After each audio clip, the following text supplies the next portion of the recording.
സന്നിധി മതി എൻ ദൈവമേ, നിൻ സാന്നിധ്യം മതി ഈ ഏഴയ്ക്ക്. നിൻ ദിവ്യകൃപകളാ ജീവിപ്പാൻ നിന്നാത്മശക്തി പകരൂ നാഥാ. നിന്നാശിഷം ചൊരിയുക എന്നിൽ, നിന്നാശിഷം ചൊരിയുക എന്നിൽ.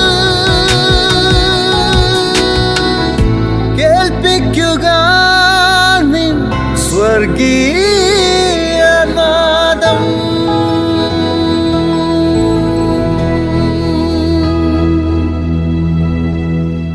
സ്വർഗീയനാദം ശ്രവിക്കുന്ന എല്ലാ മാന്യ സ്നേഹിതർക്കും പ്രഭാതവന്ദനങ്ങൾ അറിയിക്കുകയാണ്. എല്ലാവരെയും കർത്താവ് സഹായിക്കുകയും അനുഗ്രഹിക്കുകയും ചെയ്യട്ടെ എന്ന് പ്രാർത്ഥിക്കുകയും ആശംസിക്കുകയും ചെയ്യുന്നു. നമുക്കറിയാം, ലോകത്തിലെ വിവിധ രാജ്യങ്ങളിൽ വിവിധ സംസ്കാരങ്ങൾ നിലനിൽക്കുന്നു. അതുമാത്രമല്ല, ആ സംസ്കാരങ്ങൾക്കനുസൃതമായിട്ടുള്ള വിവിധ വസ്ത്രസങ്കല്പ രീതികളുമുണ്ട്. അങ്ങനെ ഓരോ രാജ്യത്തെയും കാലാവസ്ഥകൾക്കനുസൃതമായിട്ടുള്ള വസ്ത്രസങ്കല്പ രീതികൾ സംസ്കാരത്തിൻ്റെ ഭാഗമായി അവിടങ്ങളിലായിട്ട് ഉപയോഗിക്കുന്നു.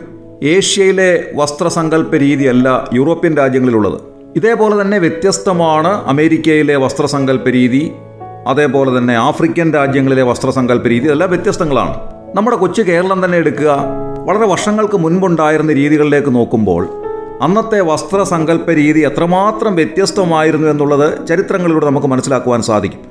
പഴയ കാലത്തെ ആളുകൾ ഉപയോഗിച്ചിരുന്നതായ വസ്ത്രങ്ങൾ, പുരുഷന്മാരുടെയും സ്ത്രീകളുടെയും കുട്ടികളുടെയും ഒക്കെ വസ്ത്രങ്ങൾ നോക്കുമ്പോൾ എത്രമാത്രം വ്യത്യസ്തമായിരുന്നു. ഇന്നത്തേതിൽ നിന്ന് വളരെയധികം വ്യത്യസ്തമായ ഒരു രീതിയായിരുന്നു അന്നുണ്ടായിരുന്നത്. എന്നാൽ പഴയ കാലത്തെ ആളുകളെ നാം വളരെയധികം സമ്മതിക്കേണ്ടതായ ഒരു കാര്യമുണ്ട്.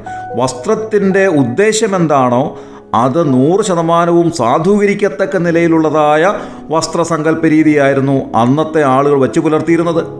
എന്നാൽ ഈ കാലത്ത് നാം ഉപയോഗിക്കുന്നതായ വസ്ത്രങ്ങൾ പഴയ കാലത്തിൽ നിന്നും എത്രയധികം വ്യത്യസ്തങ്ങളായി കഴിഞ്ഞു. കുട്ടികൾ ഉപയോഗിക്കുന്ന വസ്ത്രങ്ങൾ, യുവാക്കൾ ഉപയോഗിക്കുന്നത്, പ്രായമുള്ളവർ ഉപയോഗിക്കുന്നത് ഒക്കെ വളരെയധികം വ്യത്യസ്തങ്ങളായി കഴിഞ്ഞു.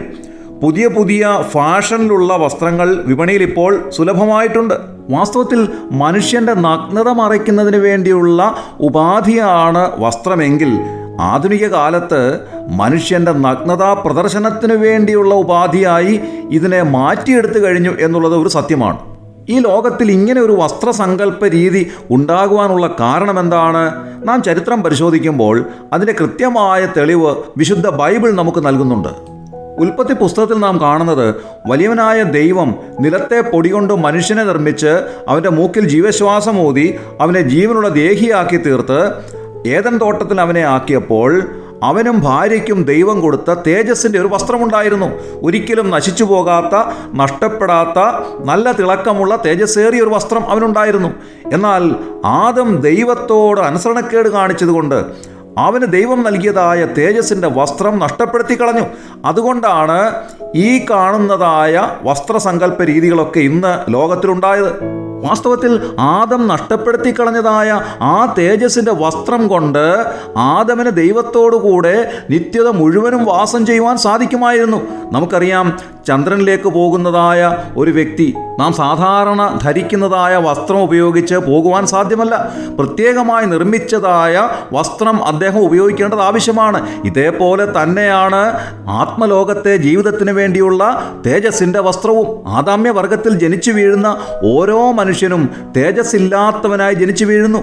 എന്നാൽ കർത്താവായ യേശുക്രിസ്തുവിൽ വിശ്വസിക്കുന്ന ഒരു വ്യക്തിയുടെ ആത്മാവ് തേജസ്കരണം പ്രാപിക്കുന്നു എന്ന് ദൈവവചനം പറയുന്നു. കർത്താവായ യേശുക്രിസ്തുവിൻ്റെ മടങ്ങി വരവെങ്കിൽ അവൻ്റെ ശരീരവും തേജസ്കരണം പ്രാപിക്കുന്നു. അങ്ങനെ തേജസ്കരണം പ്രാപിച്ച ശരീരവും ആത്മാവും വലിയവനായ ദൈവത്തോടു കൂടെ നിത്യത മുഴുവനും വാസം ചെയ്യുന്നു.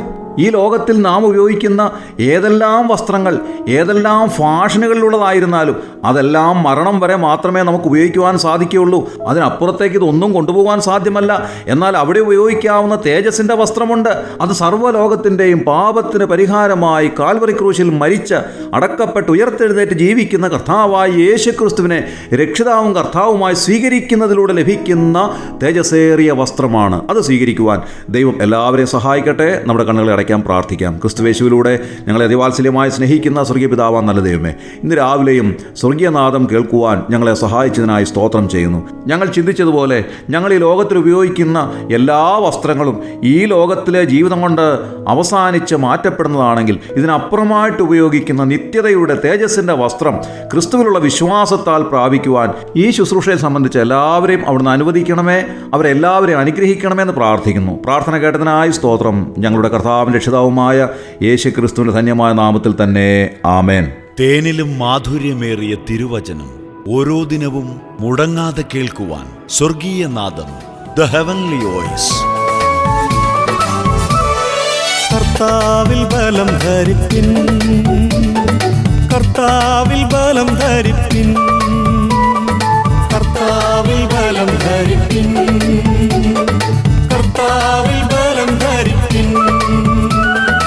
ഓർക്കളമേടുകൾ ചാടിക്കയറുവിൻ, കർത്താവിൽ ബലം ധരിപ്പിൻ. ഓർക്കളമേടുകൾ ചാടിക്കയറുവിൻ, കർത്താവിൽ ബലം ധരിപ്പിൻ.